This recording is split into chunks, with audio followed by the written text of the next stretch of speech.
demolição, fundação, estrutura, acabamento.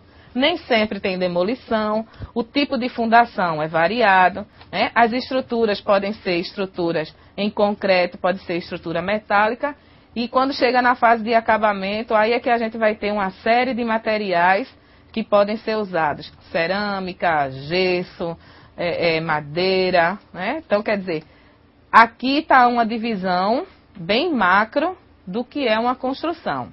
Vamos falar um pouquinho, rapidamente, sobre alguma delas. Demolição. Como é que a gente tem aí a demolição?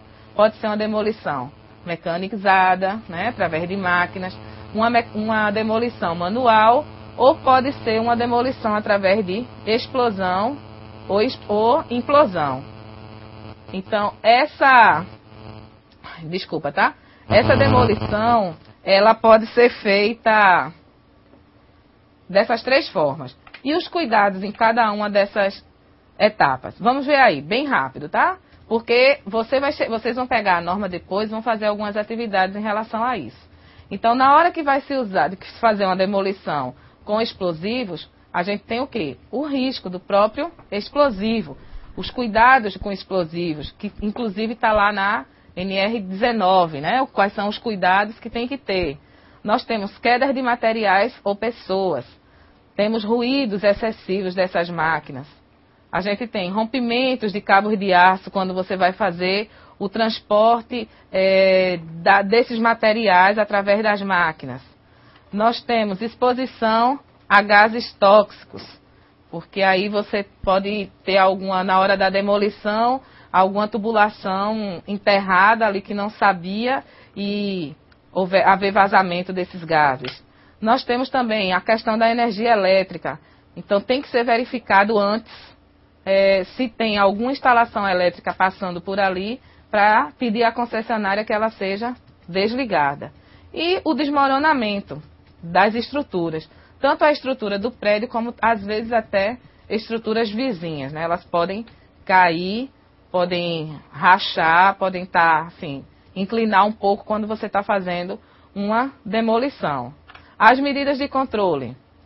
Isso aí é no geral, tá? Verificar a estabilidade das estruturas vizinhas, desligar todo o fornecimento de energia, água, substâncias tóxicas, esgoto, né? Programar essa demolição e ser acompanhada por um profissional habilitado, certo? Um engenheiro, geralmente aí é engenheiro, sim. Remover vidros, madeiras, né? Estuques, forros, tudo que possa vir na hora da demolição, ele voar pedaços, né? Se espalhar muito facilmente. E nós temos também fechar todas as aberturas existentes, piso, janelas, retirada de janelas, né? Proibir a permanência de pessoas naquela área da demolição, manter as escadas livres, que é até uma forma de descer rapidamente em caso de emergência. Proibido a queda, jogar soltar material em queda livre, né? Se você retira alguma coisa lá de cima, você tem que descer por tubulações, você tem que descer através de máquinas que deixam esse material até lá embaixo. Não soltar, se for o caso de uma obra vertical. E aí a gente tem uma outra etapa, que é a de escavação. Veja aí, nós também podemos ter escavação mecânica e escavação manual. Riscos durante a escavação. Pouca resistência do solo escavado. Quer dizer, na hora que você está fazendo a escavação, se não foi feita a análise anterior desse solo, você pode colocar uma máquina e o solo não suportar o peso dessa máquina e ele até afundar junto, né? Que aí você vê variação da umidade, infiltração, sobrecarga.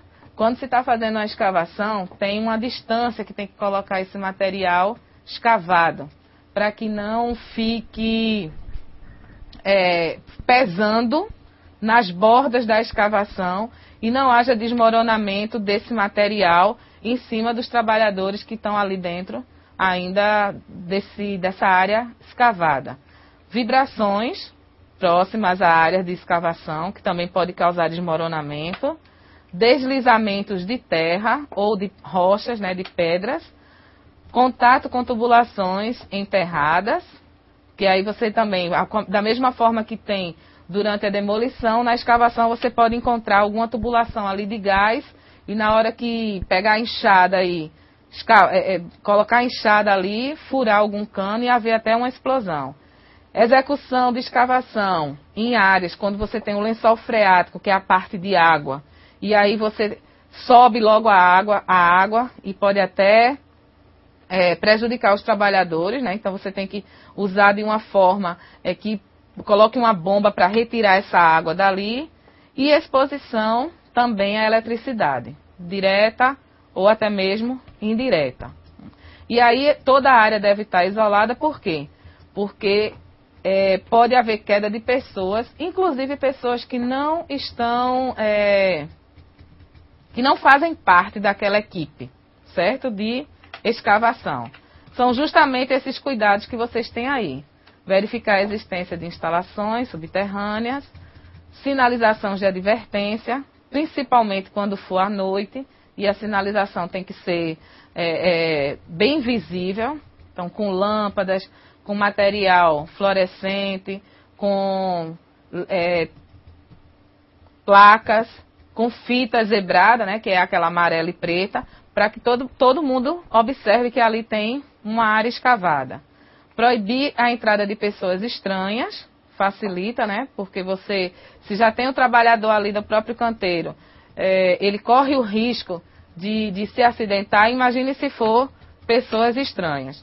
Retirar todos os materiais, todas as árvores, né, janelas, vidros, para que não haja, como a gente já falou, a dispersão desse material na hora da escavação ou da demolição e ele se espalhar. E os materiais escavados, eles devem ser colocados a, no mínimo, uma distância equivalente a metade da profundidade dessa escavação. Então, por exemplo, se a escavação está sendo feita e vai ser 1 metro de profundidade, então o material precisa ser colocado a 50 centímetros de distância da borda, certo? Porque aí você não corre o risco desse material fazer peso e derrubar aquela parte ainda que não está escavada. Fora outros detalhes que precisam ter com relação à inclinação dessa escavação, dessa parede, né, de solo que está escavada, certo? Aí, fez a escavação, a próxima etapa é qual? A fundação.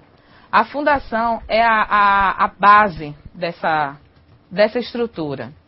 Essa fundação, ela pode ser feita de concreto, ela pode ser feita de tijolo, concreto, cimento, areia e brita. Concreto armado é quando a gente bota também a serragem dentro desse concreto. Então pode ser feito em tijolo, pode ser feito em estacas, que é quando você crava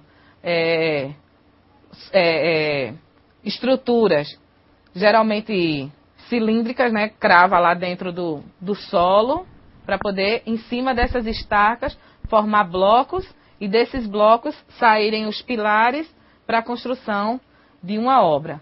Pontes, também viadutos, precisa desse tipo de estrutura, tá? Então aqui você tem 2 modelos, 2 fotos para representar a questão da fundação, certo? Aqui você já tem um canteiro totalmente fechado, que é essa parte aqui de cima que está com madeira, a gente chama de tapume, certo? E essa daqui, ela é um pouquinho mais aberta, né, mais livre, mas aqui também, olha, o muro, esse muro laranja aqui, ele está servindo como tapume, né? Está fechando esse canteiro justamente para proibir, não fazem parte daquela obra, para evitar os acidentes. E os cuidados durante essa fundação? Tá vendo? O que é que a gente vai fazer? Executar o serviço com cuidado. Os profissionais têm que ser capacitados, né, qualificados, quer dizer, eles têm que ter experiência. Na hora que você está fazendo uma fundação, é porque você já tem uma escavação. Então, para passar de um canto para o outro nessa escavação, você tem que ter passarelas. E essas passarelas, ela não pode ser só uma tábua, que geralmente o pessoal costuma fazer. Coloca uma tábua de um canto para o outro. Não, a gente vai ver mais na frente como é que se faz uma passarela, o desenho de uma passarela, a construção, corrimão, guarda-corpo, mesmo sendo provisória, tem que ter todos esses cuidados na hora de se fazer uma passarela para passar por cima dessas áreas escavadas, fazendo ou não a fundação. Ter cuidados com máquinas, as máquinas que ainda estão trabalhando ali por perto, como esse bate-estaca, que é uma espécie de pilão.